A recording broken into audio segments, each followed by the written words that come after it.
name's Jenny Williams and I'm the Secondary School's Music Advisor for North Tyneside Music Education Hub. And I've been working since the start of our Music Takeaway project with Susie and with Julie and our other members of staff to produce resources for you on a weekly basis to get you inspired about certain pieces of music so you can share your creative responses with us.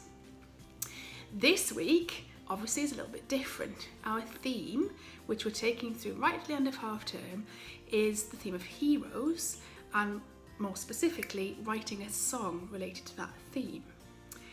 So I just wanted to share a few thoughts with you about how you could go about responding to this task.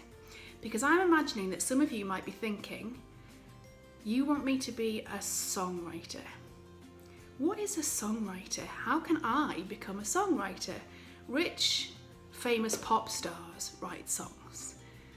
Is this something that I can do? How do I become a songwriter? And that's the question that we're all going to be thinking about in order to step out of our comfort zones, perhaps. I am currently stepping out of my comfort zone in making this video, which I'm sharing with you, because I'm not used to working in this way at all. We're all working in new ways. So I guess what I'm saying to you is I'm stepping out of my comfort zone here so that hopefully you can find the confidence to step out of yours. So, writing a song. Susie set us a challenge, and we are either going to approach this, she suggested, from either thinking about the lyrics to start with or thinking about the music. Now, I always start with the music. I actually sometimes write poetry as well, but that to me is something very separate to thinking musically, and maybe that'll be a challenge for me over the next few weeks too, about how I bring those two things together. So I always start with the music. So what has Susie given us to work with here? She's given us 4 chords that we're going to use, and we're going to think about how we might play those chords and what order we're going to put them in, and create a little groove that we can then use as the basis for our song. But I think if I was you and I was starting from scratch, I might be actually thinking, okay, but what is a chord? Okay, so let's start there. You can't play chords on all instruments. You can't play chords on an instrument like the flute, the saxophone, the recorder, the trumpet, because those instruments can only play one note at a time. So you're going to have to find an instrument or use some music technology like GarageBand. Susie's made an excellent video showing you how to do that. You're going to have to find an instrument where you can play chords. So for me, that's the piano, because that's kind of one of my main instruments. For you, that might be the guitar, or it might be the ukulele. Those are probably the 3 main instruments that you might find yourself using in order to start creating a chord pattern. I play the violin as well, actually, and you can play chords on the violin. Maybe that's something I'll share on another occasion, but actually really, for me, the piano is where I always start if I'm thinking about writing a song or even writing any piece of music. I kind of use this as my sketchbook. So, you know, you're painting a picture, for example, you might jot some drawings down in a sketchbook before you then go and paint the picture on a canvas. So the piano works a little bit like that for me. So, back to the question, what is a chord? Well, basically, a chord is 2 or more notes that are played at the same time. So this is a chord. This is a chord. This is a chord. Now, unless you're writing a piece of music for a horror film, they're probably not the kind of chords you're going to want to use. So we're going to start with a chord which contains 3 notes, which is a triad. Okay, a tricycle has 3 wheels. The tripod that I've got my phone balanced on at the minute has 3 legs. A triad has 3 notes in it. So the chord of C, for example, has 3 notes in it, and they are C, E, and G. Now, by and large, on a keyboard, on a piano, you play a note, you miss the one out next to it, you play another note, you miss the one out next to it, and then you play the note next door. You'll see a little picture in a minute that will show you how that works. So there's the triad of C. The other chords Susie's asked us to work with are D, that's got an F sharp in the middle of it, G, and E minor.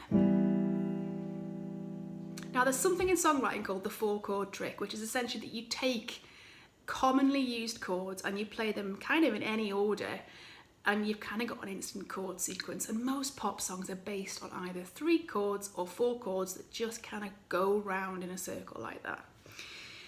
So let me think, let's start with D.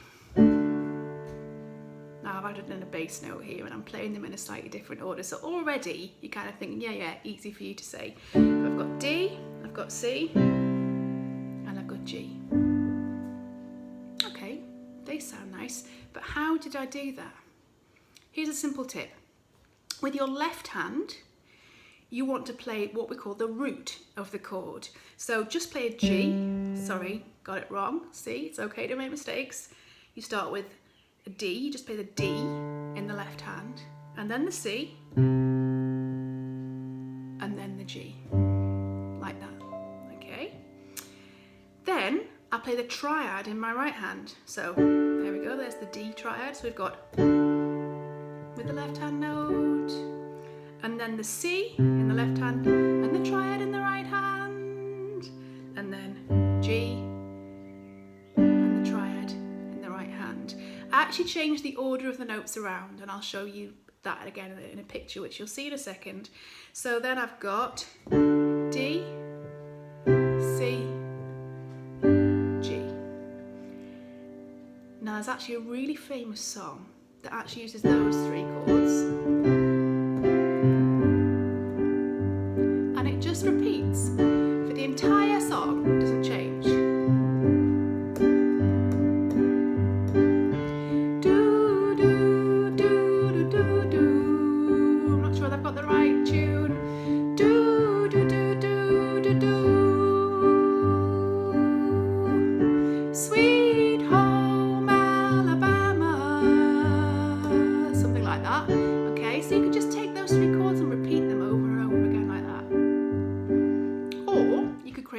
Broken chords.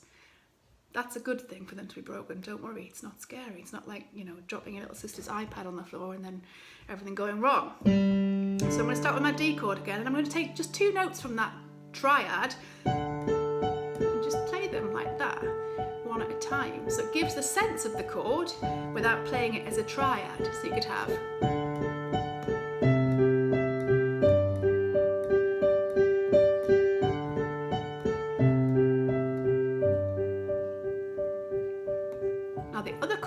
that Susie said we could use was E minor. So let's put that in again after this.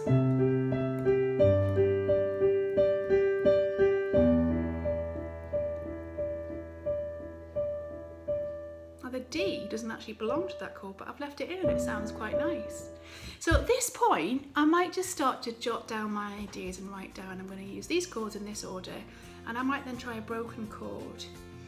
I hope this has been useful. I'm going to try and write you a song using some of the ideas that Susie suggested, and I'm going to share it with you. In the meantime, if you're getting stuck, there are tons of resources out there on the internet that you can use to help you get unstuck. But just remember, this is not magic.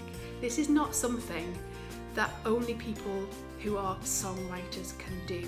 This is something you can all do.